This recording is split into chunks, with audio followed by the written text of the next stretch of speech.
The wrench slipped from Zara's three-fingered hand and clattered against the deck plating. She closed her eyes, fighting the tremor in her limbs. Once, she had commanded fleets that stretched across star systems. Now she couldn't hold a simple tool steady enough to tighten a bolt.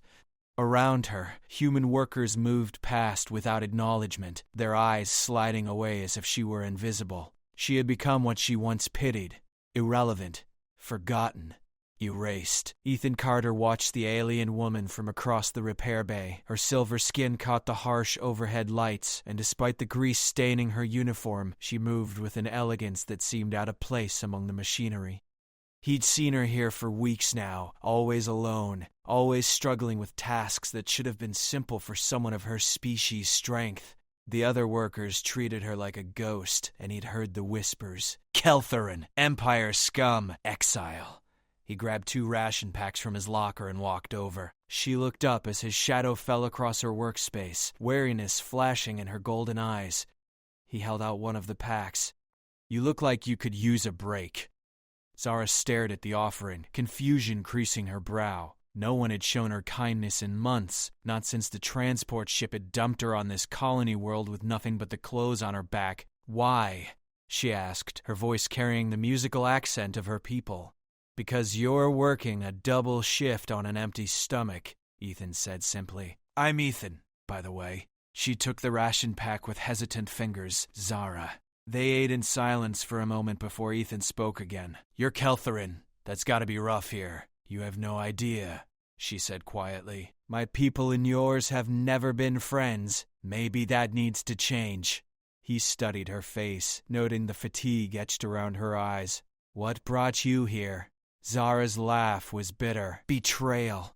I was empress of the Keltharin Empire until my own High Council decided my vision for peace made me weak. They staged a coup, declared me a traitor, and sent me here to die in obscurity. She met his gaze.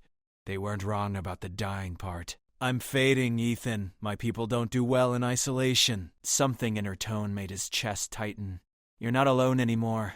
Over the following weeks, Ethan became the only constant in Zara's unraveling existence. He brought her food, taught her human customs, and listened when the weight of her exile became too heavy. In return, she told him about her empire, the culture she'd tried to reform, and the council members who'd seized power in her absence. Then one night, she told him something that changed everything.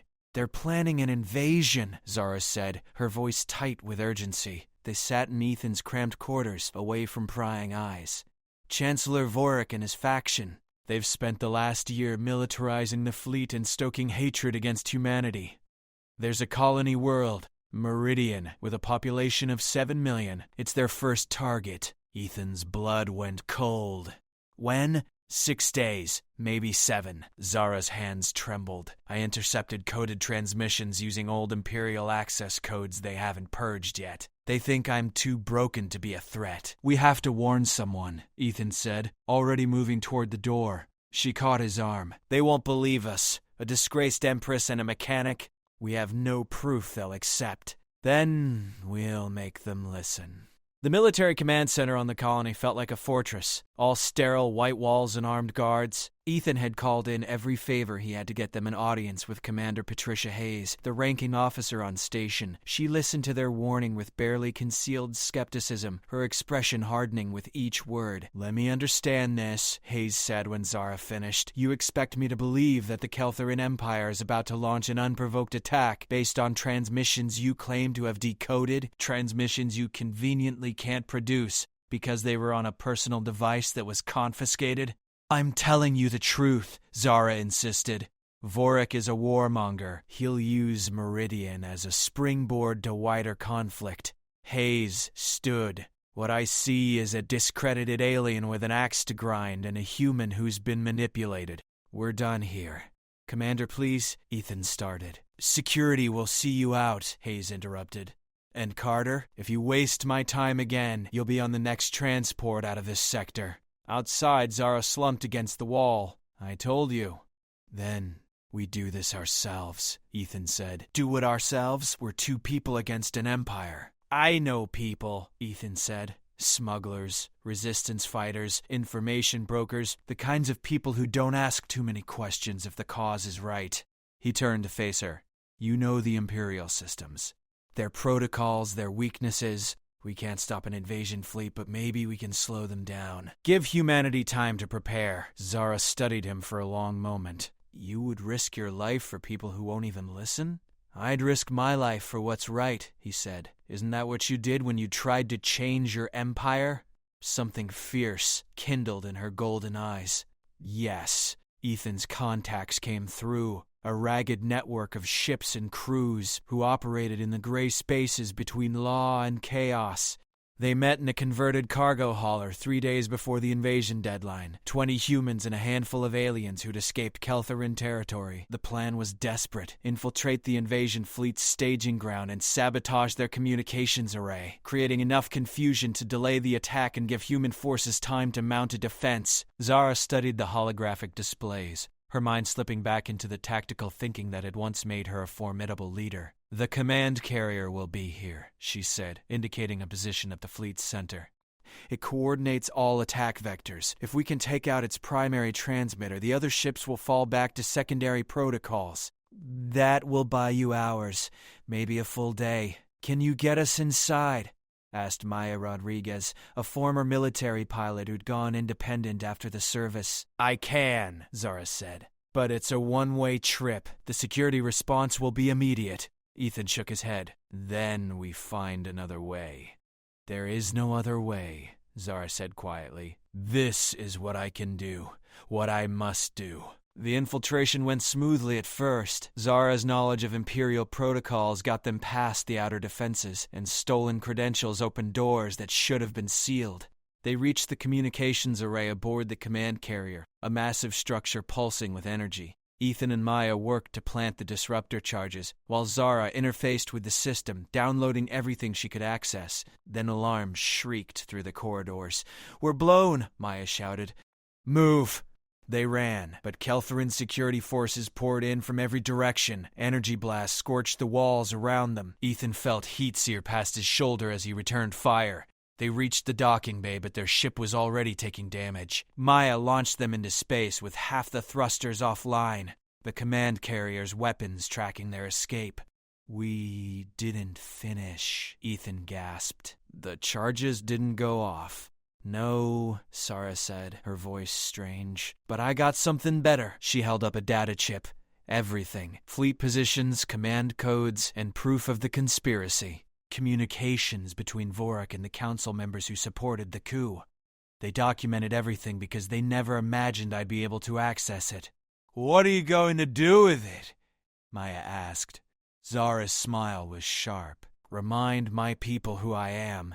The broadcast went out on every Imperial channel simultaneously. Zara's face appeared on screens across the Empire, her voice calm and commanding. She laid out the conspiracy in precise detail, showing how Vorik and his allies had manufactured the coup, manipulated the people's fear, and planned an unjust war. She spoke of the ideals the Empire had once held, of honor and strength measured not by conquest but by integrity. I was cast out because I believed in our better nature, she said, because I refused to lead us into darkness. But I am still your empress. I still carry the mandate you gave me. And I say this war is a lie built on ambition and fear. Stand with me now. Stand for the empire we can be, not the tyranny Vorik would make us. The response was immediate.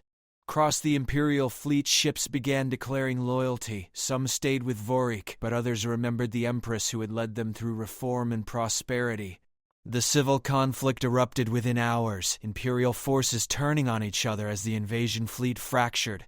Zara led loyalist ships from the command deck of a cruiser that had defected to her cause. She knew every captain's name, every ship's capability. The battle was fierce, but her forces held the advantage of surprise and righteousness. When Vorik's command carrier tried to break through toward human space, Zara's fleet intercepted it. Stand down, Vorik, she broadcast. Your war is over. You're a ghost, Zara. Vorik's voice crackled back. You have no authority. I have the loyalty of those who remember what the Empire truly stands for, she replied. Surrender or be destroyed. Vorik chose destruction. His ship went down fighting, and with it, the invasion collapsed. 2 weeks later, Zara stood in the Imperial throne room once more. The High Council knelt before her, those who'd survived the civil conflict and chosen loyalty over ambition. She could have had them executed. Instead, she removed them from power and installed advisors who shared her vision. Ethan stood beside her as she addressed the Empire, not as a prisoner, but as an honored guest. "This human reminded me of something I'd forgotten," Zara said to the assembled nobles and citizens. "That dignity and respect aren't granted by titles or power. They're earned through action and integrity. Humanity showed me that when I had nothing. Now we will show them the same." The alliance was formalized with Ethan as the first human ambassador to the Keltharin Empire. As the ceremony concluded, Zara turned to him. "You saved more than my life," she said quietly. "You saved who I was meant to be." "You did that yourself," Ethan replied. "I just reminded you it was worth fighting for." She looked out at the stars beyond the palace windows, no longer alone, no longer invisible. The Empire stretched before her, but now it was bound to something greater than conquest. She had fallen to the lowest depths, but one human's simple kindness had shown her the path back to the stars. Not as a tyrant, but as a leader worthy of the title she carried. And this time, she would rule not through fear, but through the unity she'd always believed was possible.